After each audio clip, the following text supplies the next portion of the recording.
우리가 신앙인으로 인생을 다 마무리하겠지요. 언젠가는 주님 부르시는 날이 있을 겁니다.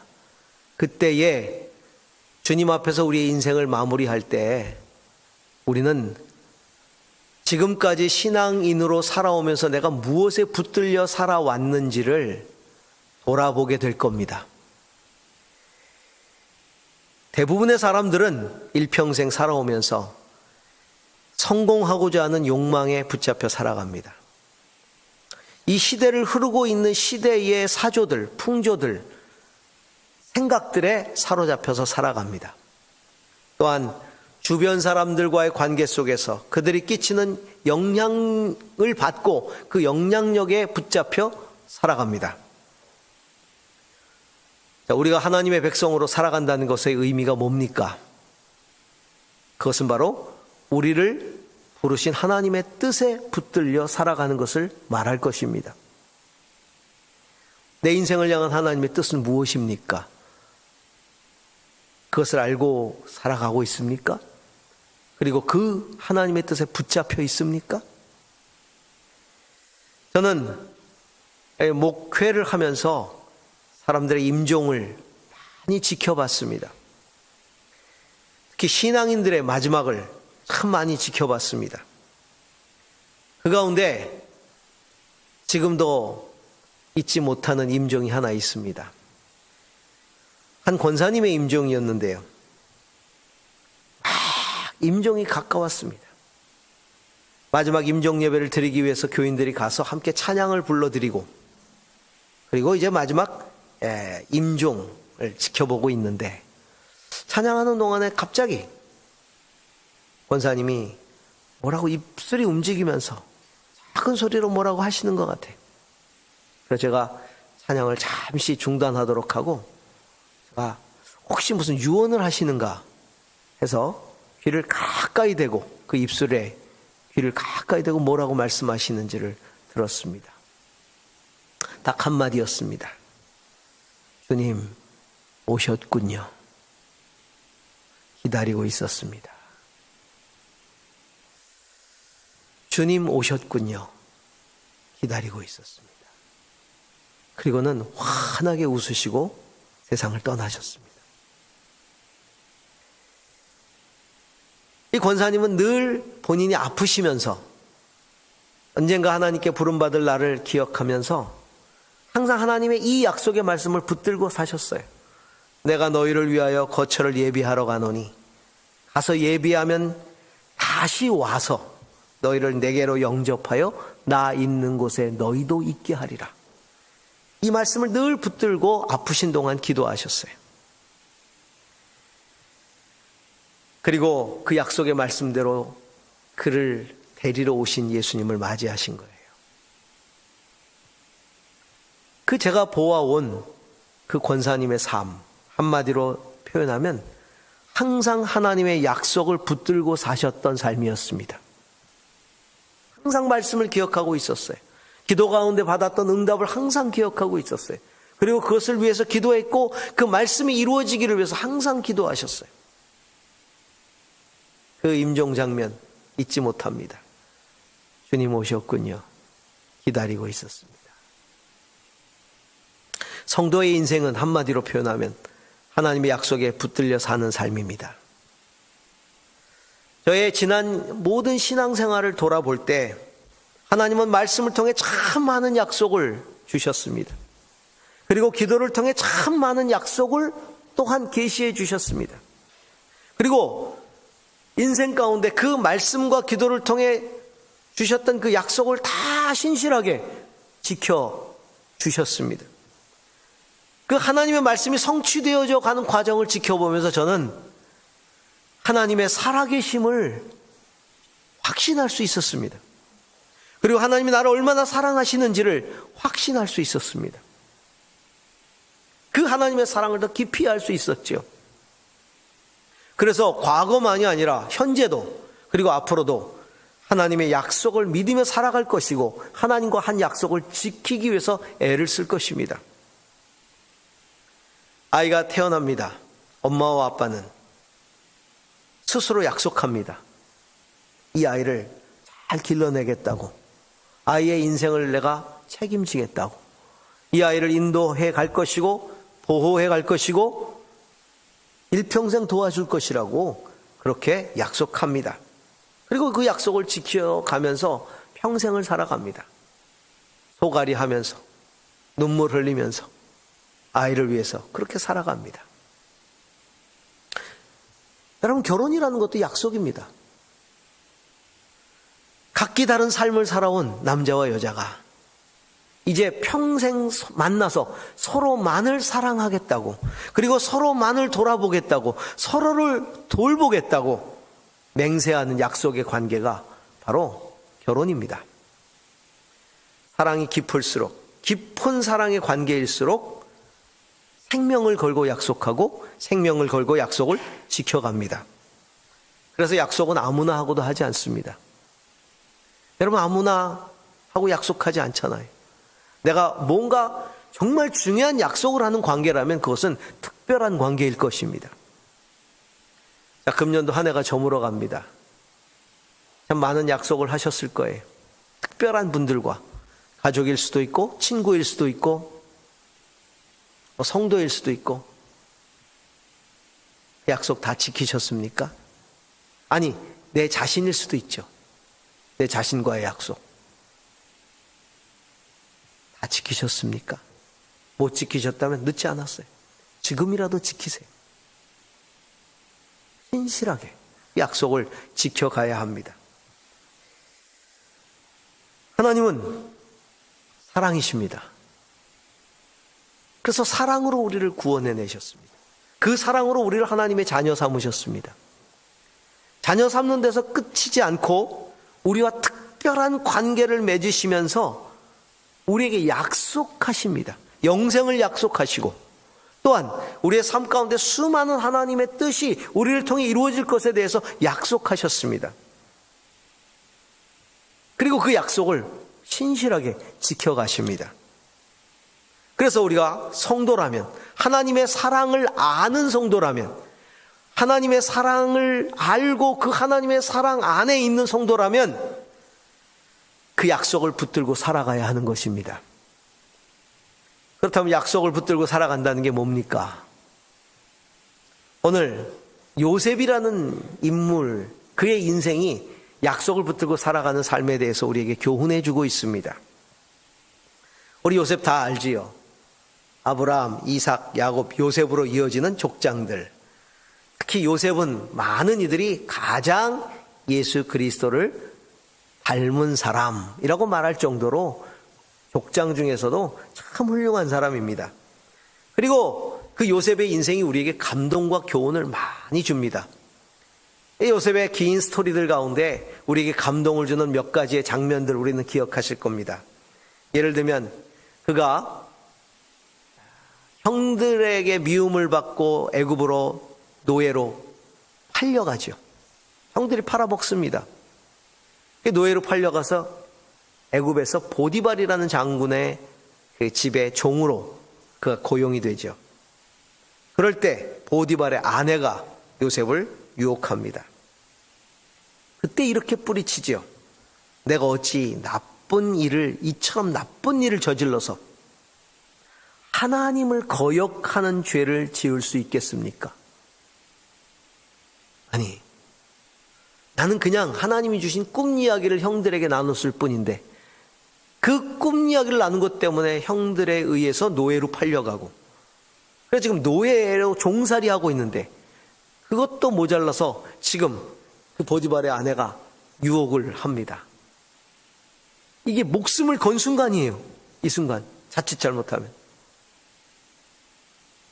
자, 그때 그는 내가 어찌 나쁜 일을 저질러서 하나님을 거역할 수 있겠습니까? 참 멋있죠? 기가 막힌 신앙이죠? 상황에 상관없이 하나님을 신뢰하고 붙드는 신앙. 애굽 왕 파라오가 그를 불러서 해몽을 시킵니다. 그때 이렇게 말합니다. 저에게는 능력이 없습니다. 임금님께서, 왕께서 기뻐하실 대답은 하나님이 해주실 겁니다. 나한테 출세의 기회가 찾아온 거예요. 하나님 그 꿈에 대해서 계시해 주셨어요. 해석할 수 있어요. 그리고 나는 입신양명할 수 있죠. 그런데 저에겐 능력이 없습니다. 하나님이 그 일을 해주실 겁니다. 하나님께 영광을 돌립니다. 드디어 애굽의 총리가 되죠. 그리고는 자기를 팔아 넘긴 형들을 만나게 됩니다. 복수의 기회가 찾아왔습니다. 그 당시에 애굽의 총리라면 전 세계에서 가장 최고의 문명 국가였으니까 그곳의 총리, 2인자, 진짜 막강한 권세를 가지고 있는 사람으로서 진짜 비천한 히브리 사람들 만난 거예요. 자기 형제를. 그때 뭐라고 말합니까? 창세기 45장 5절과 그리고 7절에서 8절에 이렇게 기록되어 있습니다. 이제는 걱정을 마십시오. 자책하지도 마십시오. 형님들이 나를 이곳에 팔아 넘기기는 하였습니다만 그것은 하나님이 형님들보다 앞서서 나를 여기 보내셔서 우리의 목숨을 살려주시려고 그렇게 하신 것입니다. 하나님이 나를 형님들보다 앞서서 보내신 것은 하나님이 크나큰 구원을 베푸셔서 형님들의 목숨을 지켜주시려는 것이고 또 형님들의 자손을 이 세상에 살아남게 하려는 것입니다. 그러므로 나를 이리로 보낸 것은 형님들이 아니라 하나님이십니다. 멋있습니다. 신앙인이 이쯤은 되어야죠. 그렇죠? 그게 쉬운가요? 쉽지 않죠. 이런 요셉의 모습들이 감동적이고 교훈적이 되는 거예요. 그런데 사실은 제게 있어서는 요셉의 많은 스토리 가운데 참 감동적인 스토리가 오늘 이 요셉이 유언하는 이야기입니다. 이게 참 많은 감동을 줍니다. 왜냐하면 오늘 이 요셉의 유언하는, 죽기 전에 유언하는 이 장면이 요셉이 일평생을 하나님의 약속에 붙들려서 살아왔다는 것을 보여주는 장면이기 때문입니다. 오늘 22절에 보면 요셉이 아버지의 집안과 함께 이집트에 머물렀다 이렇게 되어 있습니다.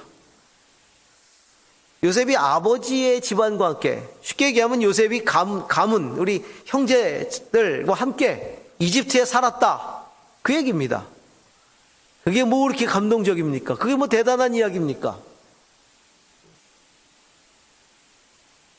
그냥 온 가족이 이집트에서 살았다 그 얘기인데, 이 목사가 한국에 살았다 그 얘기잖아요. 미국에 이민 가서 살았다 그 얘기잖아요. 그게 뭐 그렇게 감동을 줍니까? 근데 이 진술이요, 굉장히 의미 있는 진술입니다. 사실은 이집트에 살았다 그러면 우리가 생각하는 건 그 당시 이집트의 화려한 문명, 권력, 총리로서의 현세적인 안위, 그것들을 온 가족이 누리며 이집트에서 호의호식하고 살았다 그렇게 오해할 수가 있어요. 근데 그거를 말하려고 그 유언하는 장면에 이 말씀을 넣은 게 아니라는 거죠. 하나님이 이 말씀을 통해 요셉의 인생을 통해 우리에게 뭔가 이야기해 주시려고 하는 거예요. 약속을 붙들고 살아온 요셉의 인생을 왜 이 구절이 이야기하고 있는가? 또 어떤 이야기를 하고 있는가? 우선 첫 번째로 요셉은 약속을 기억하고 살았다는 이야기를 이 구절을 통해 하고 있는 겁니다. 약속을 기억하는 삶을 살았다. 자, 우리 한번 따라해 보시겠어요? 약속을 기억하자. 약속은 기억해야 됩니다. 우리가 약속하면 제일 많이 하는 말이 뭐예요? 깜빡했어. 아이고 잊어버렸네. 약속하면 제일 많이 하는 말이 그거예요. 아이고 약속 잊어버렸어. 여러분, 잊어버린 약속은 약속이 아니에요. 그렇죠? 잊어버린 약속은 약속이 아니에요. 잊어버린 약속보다 더 나쁜 것이 있어요. 자, 만날 시간을 약속했는데 12시에 만나자 그러고 12시에 집에서 나서는 분들 있죠. 아주 나쁜 사람들이에요. 꼭 그 시간에 나서는 사람들. 분명히 12시에 만나기로 해놓고는. 의도적으로 약속을 어기는 거예요. 그거는. 이 약속은요, 기억할 때 진짜 의미가 있는 거예요. 요셉은 약속을 기억하고 살았다는 겁니다. 오늘 성경 보니까 110년 살았다 이렇게 돼 있어요. 그러면서 이집트에 머물렀다. 이집트에 머물렀다. 왜 그 얘기를 했을까요? 자, 24절을 한번 보시기 바랍니다. 같이 한번 읽어보겠습니다. 24절. 나는 곧 죽는다. 그러나 하나님께서 너희를 이 땅에서 인도하여 내셔서 아브라함과 이삭과 야곱에게 맹세하신 땅에 이르게 하실 것이다. 난 이집트에 살았다. 그러나 하나님은 약속하셨다. 분명히 너희들을 이 땅에서 인도하여 내실 거라고. 아브라함에게, 이삭에게, 내 아버지 야곱에게 맹세했다. 그리고 그 땅에 너희가 이르게 될 것이다. 그러니까 이집트에 머문 인생이 이집트에서 영원히 머물고자 머문 인생이 아니었다는 거예요. 하나님의 약속의 과정 중에 일부였다는 겁니다. 요셉이 붙들고 살아간 이집트의 삶은 바로 이 말씀을 붙들고 살아간 거예요. 지금까지 내 인생은 바로 아브라함, 이삭, 야곱, 우리 조상들에게 약속하신 하나님의 약속에 붙들린 인생이었다. 난 한순간도 그것을 잊지 않았다. 내가 비록 애굽의 총리로 여기서 이렇게 살고 있지만 나는 하나님의 약속을 붙들고 살고 있는 것이다. 살아왔다. 그리고 지금 죽는 순간까지 나는 이 약속을 잊지 않고 있다. 라는 거죠.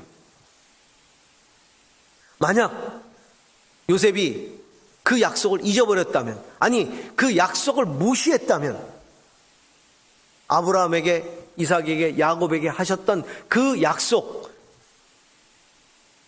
지금 내가 여기서 이집트에서 성공하고 호의호식하고 부귀영화를 누리고 있는데 그 약속을 기억할 필요가 뭐가 있는가?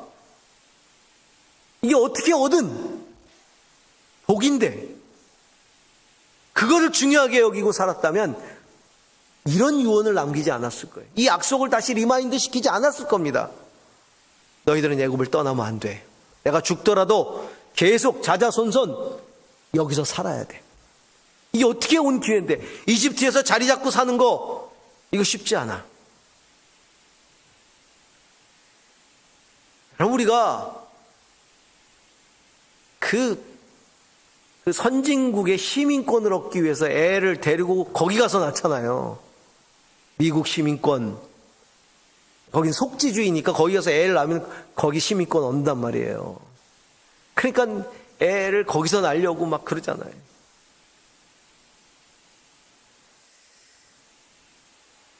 그런데 요셉은요, 그거를 유언으로 남기지 않는 거예요. 내가 이집트에서 살아온 삶은 약속의 일부였고 과정이었다. 그러면서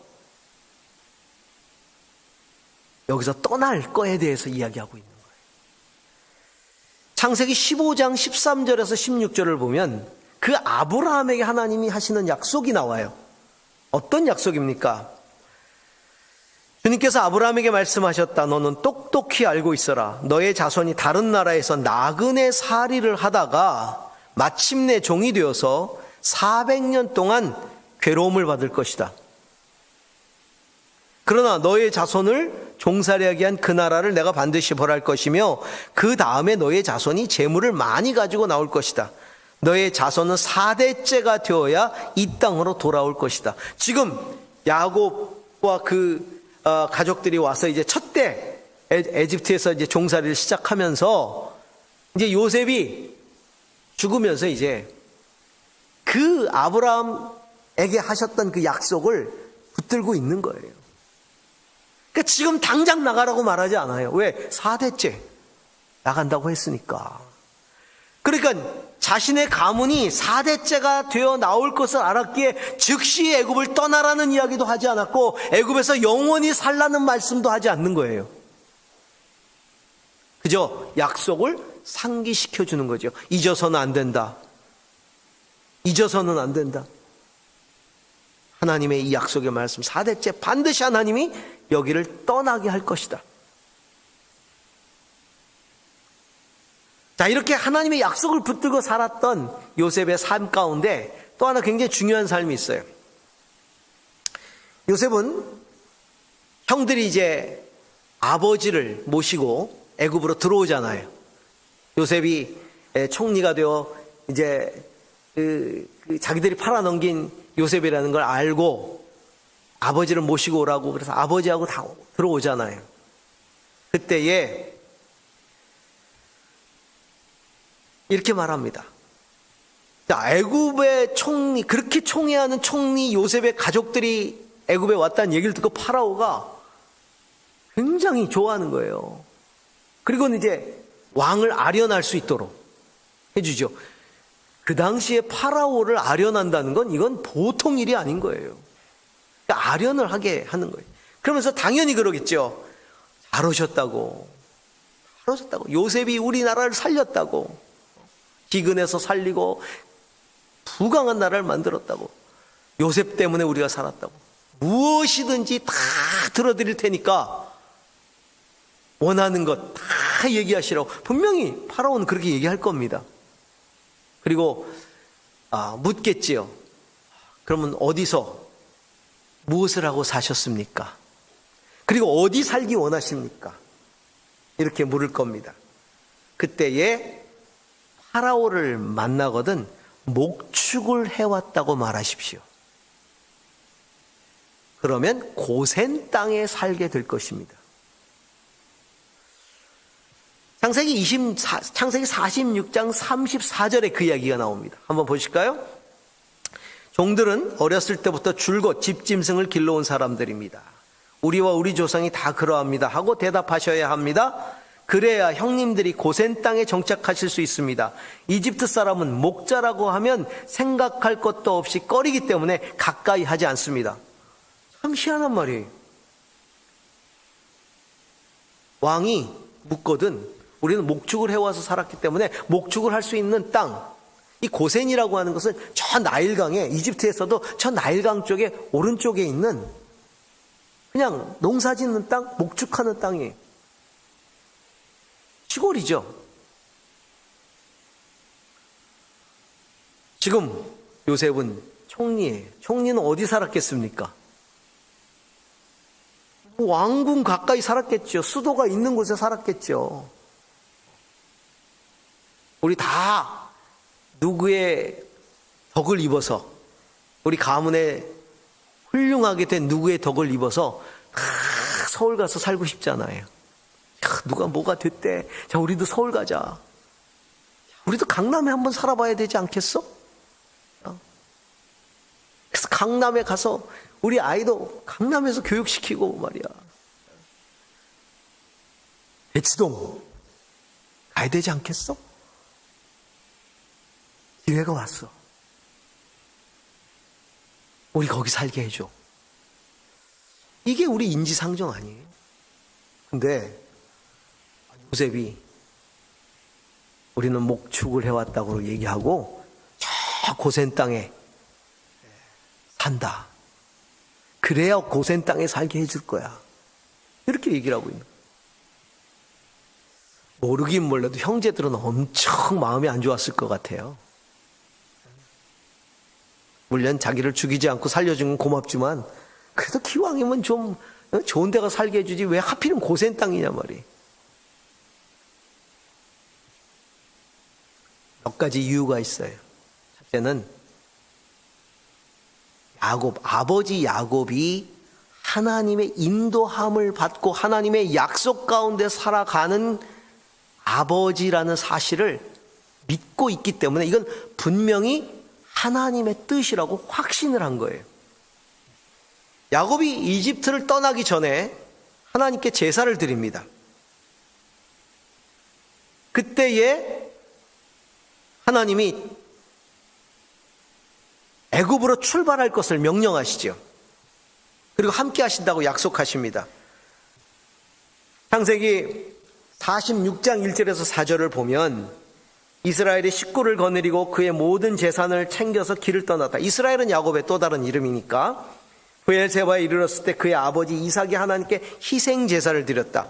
밤에 하나님 환상 가운데서 야곱아 야곱아 하고 이스라엘을 부르셨다. 야곱은 제가 여기 있습니다 하고 대답하였다. 하나님 말씀하셨다. 나는 하나님 곧 너희 아버지의 하나님이다. 이집트로 내려가는 것을 두려워하지 말아라.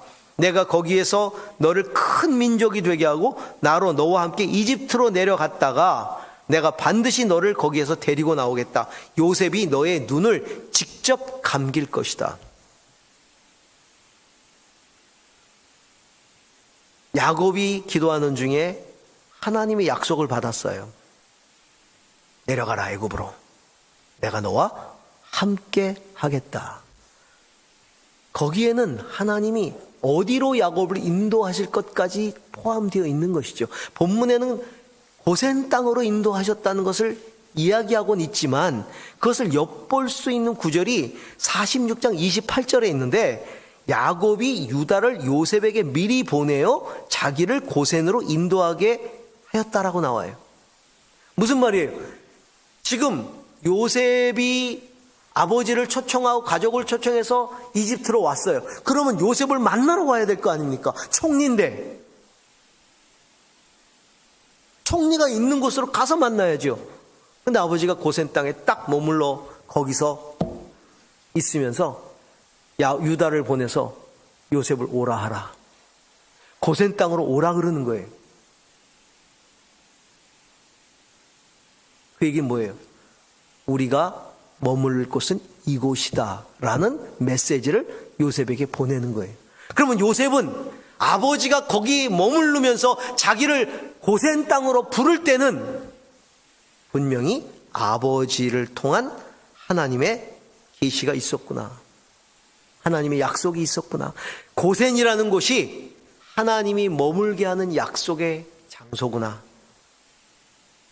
라는 것을 안 거지요. 그러니까 하나님의 약속에 충실한 거예요. 두 번째는 왜 고센 땅에 머무르냐면 거기는 애굽 사람과 섞이거나 동화될 가능성이 없는 곳이다. 아까도 우리가 보았지만 아니 집짐승을 계속 길렀다 목축을 했다라고 얘기하십시오. 그러면 고센 땅에 머무를 것입니다. 그러면서 이집트 사람은 목자라고 하면 생각할 것도 없이 꺼리기 때문에 가까이 하지 않습니다. 천하게 여기기 때문에 천한 사람들하고 이집트 사람들 안 어울린다. 그래 고센 땅에 이스라엘이 정착하고 있으면 거들떠도 안 본다는 거예요. 그러면 애굽 문화에 동화될 일도 없고 애굽 사람들하고 충돌할 일도 없고 애굽에 물들 일도 없는 거예요. 자기의 정체성을 지킬 수 있는 땅이 4대에 걸쳐서 민족으로 형성되려면 부딪히거나 동화되지 않고 정체성을 지킨 채로 그곳에서 민족으로 형성이 돼야 돼요. 바로 그렇게 할 수 있는 어머니 자궁과 같은 곳이 고센 땅이었기 때문에 요셉은 그것을 알고 있었던 것이죠. 또 하나가 있어요. 거기가 가나안 땅하고 가장 가까운 이집트의 땅이에요. 나일강 쪽에서 바로 올라가면 바로 가나안 땅이에요. 언제든지 가나안을 향해 하나님이 떠나라 그러면 출발할 수 있는 곳, 그게 고센입니다. 저 멀리 수도 이런 데 가 있어 보세요. 못 가게 군대로 둘러싸 버리면 끝나요. 그런데 언제든지 가나안 땅으로 출발할 수 있는 그것이 고센 땅이었어요. 요셉은 자기뿐만이 아니라 후손들 모두가 언제든지 약속을 붙들고 출애굽해서 가나안을 떠나기에 용이한 그 땅에서 가나안 땅을 바라보면서 살기를 원했다는 것이지요. 비록 총리로서 고관의 자리를 차지하고 있고 영화를 누리고 있지만 그 권세나 소유가 보장해주고 있는 현실에 붙들려 살지 않고 하나님의 약속을 기억하고 그 약속에 붙들려 살아간 겁니다. 한시도 잊지 않은 거예요. 우리 그리스도인들은 하나님의 약속과 비전을 기억하고 살아가야 하는 사람들이에요. 그 약속과 비전을 무너뜨리는 게 바로 현실이라는 겁니다. 너무나 어려운 현실, 혹은 너무나 편안한 현실, 이런 것들이 우리를 안주하게 만들어요. 잊어버리게 만들어요. 약속을. 혹시 여러분 하나님이 내게 하신 약속을 잊고 살지는 않습니까? 잊었다면 무엇이 그것을 잊게 만들었습니까? 현실. 잊어버린 거 있으세요? 다시 되찾으세요. 붙드세요. 기억하세요. 그 약속을 기억하세요. 두 번째로 요셉은요, 약속을 이어가는 삶을 살았습니다. 따라해 보시겠습니까? 약속을 이어가자. 약속을 이어가자. 네, 기억하는 것에서 끝나서 안 돼요. 약속을 이어가야 되는 거예요. 지금 요셉은 4대가 되면 출애굽할 것이다. 그 약속을 붙들고 있어요. 기억하고 있어요. 자기는 이제 1대예요.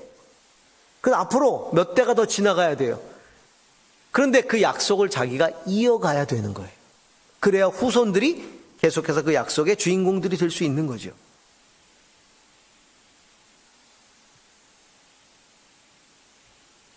약속을 기억하는 사람은 그 약속이 나를 통해 이어져 가기를 소망해야 되고 그렇게 살아가야 합니다. 그게 내 사명이, 하나님의 약속이 나를 통해 이어져 가는 것. 요셉의 인생은 파란만장했어요. 그가 꿈을 꿨다는 것 때문에 미움당하고 애굽으로 팔려가죠. 노예 생활합니다. 감옥 생활합니다. 그가 처했던 상황은 고난과 영광이라는 두 상황이었어요. 그런데 고난을 당할 때도 단 한 번도 현실을 불평하고 원망하지 않았어요. 단 한 번도 그 고난 속에 하나님을 부인하거나 원망하지 않았어요. 그를 더욱 빛나게 해준 것은 영광이라는 상황이었었어요. 그 영광 중에서 그가 살아왔던 삶. 그 형들을 그렇게 만났을 때 복수할 수 있는 기회. 왜 복수 안 했을까요? 형들을 너무 사랑해서요? 그렇지 않을 거예요. 어릴 때 팔려와가지고 그 모진 고생을 했는데 무슨 애정이 있겠어요? 자기가 하나님의 약속을 이어가야 할 그릇이라는 사실을 그가 인식하고 있었기 때문에 요셉은요, 하나님의 살아계심을 한 번도 인식하지 않은 적이 없었어요. 그가 종살이를 할 때나 감옥에 있을 때나 총리가 됐을 때나 늘 하나님 앞에서 살았어요. 한시도 하나님을 잊어본 적이 없어요. 그 얘기는 뭐예요? 하나님이 왜 나를 여기 있게 하셨는가? 그것을 항상 생각했다는 거예요.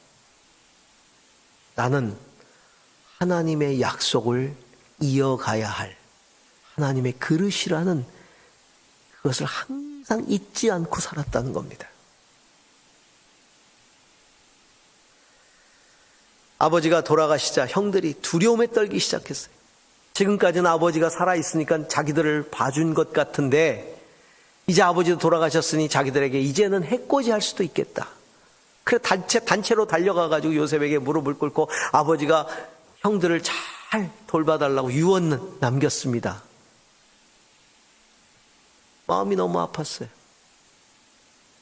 자기 마음은 그게 아닌데, 자기는 그것에 사로잡혀 사는 인생이 아닌데, 그때 형들에게 이야기를 하죠.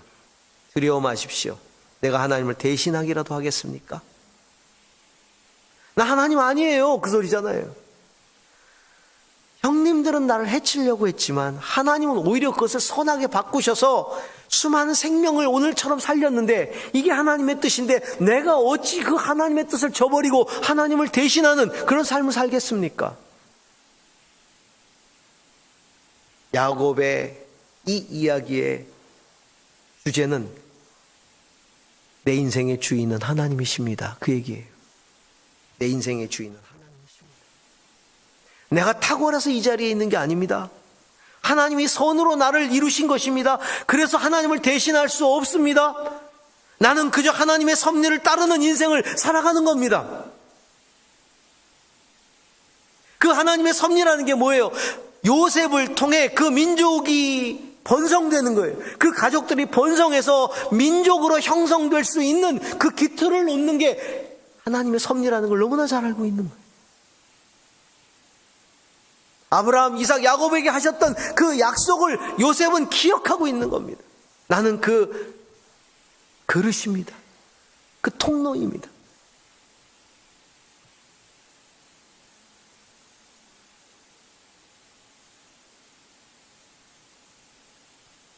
항상 하나님의 약속을 기억하는 사람, 그 사람은 약속을 이어갑니다. 사랑하는 성도 여러분, 하나님의 약속을 기억하십니까? 그렇다면 그 약속이 나를 통해 이어져 성취되기를 위해서 기도하십시오. 그리고 그렇게 살아가십시오.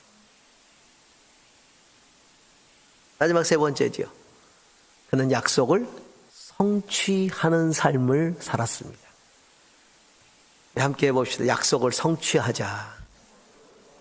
약속을 성취하자. 예. 요셉은 그 백성들이 출애굽하는 거 못 봤지요. 근데 왜 약속을 성취했다고 말할 수 있을까요? 요셉은 출애굽한 날에, 출애굽하게 되는 날에 나의 유고를 가나안 땅으로 가지고 가라. 내 유고를 가나안 땅으로 가져가라. 이렇게 말합니다. 세상적으로 보면 요셉은 애굽의 이집트의 영웅입니다. 기근에서 건져냈고요. 최강의 나라로, 부강한 나라로 만들었어요. 모든 이집트의 백성들에게 존경받는 지도자가 됐어요. 죽어서라도 그 땅에 묻혀 이집트에 요셉이라는 이름을 영원히 남기고자 하는 그런 마음이 왜 없었겠습니까? 얼마나 영광스러운 일이에요. 설사 그 마음이 없다 하더라도 그건 영광스러운 일이에요. 영광스러운 일. 그 이름 석자가 그 땅에 영원히 남는 것. 우리 그런 생각하죠. 대한민국에 내 이름 석자가 영원히 남았으면 좋겠다. 그런 마음 가지고 있잖아요. 가끔 보면 이렇게 제주 신문도 보고 뭐 이렇게 보면 누구 어느 가문에 누구 뭐 합격 신문에 광고 나오죠. 신문에 굉장히 많이 나와요. 어느 대학 합격, 뭐 어디 사법고시 합격. 지난번에 보니까 여기 여고 앞에 현수막이 붙었습니다. 여고 출신 누구 사법고시 합격 뭐 이런 거. 그 이름 석자 학교에 남기는 거. 그래서 그걸 자랑하는 거죠. 우리 선배 중에 누가 있다. 우리 선배 중에 누가 있다. 그거 굉장히 영광스러운 일이에요. 근데 요셉은 그걸 원하는 게 아니에요. 살아서도 영광스러운 삶을 꿈꾸고 죽어서도 영광과 존귀를 받고 싶어하는 것이 인간인데 요셉은 그의 유고를 가나안으로 가지고 가달라. 이는 죽어서라도 내가 있어야 할 그 자리는 영광스러운 이 이집트 땅이 아니라 죽어서라도 내가 있을 자리는 하나님의 약속의 땅이다. 하나님의 약속이 성취되는 그 땅에 내 유골이 있기를 원한다. 내가 거기에서 잠들고 싶다. 그 약속의 자리에 내가 거기에 있고 싶다. 내가 그 성취에 증인이라는 그런 영광을 받고 싶다. 여러분, 내 뼈가 그 땅에, 가나안 땅에 있는 게 뭐 그렇게 중요하겠어요? 그런데 요셉에게는 그게 정말 중요한 것이었어요.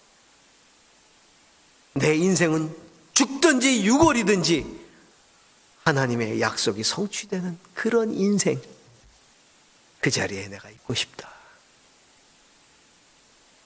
약속에 완전히 붙들린 인생이죠. 우리 인생이 살든지 죽든지 있어야 할 자리가 어디입니까? 내 욕망을 성취해가는 자리입니까? 아니면 내 이름이 높아진 그 자리입니까? 요셉은 고센 땅에 살았습니다. 그러나 항상 언제나 그의 자리는 가나안이었습니다.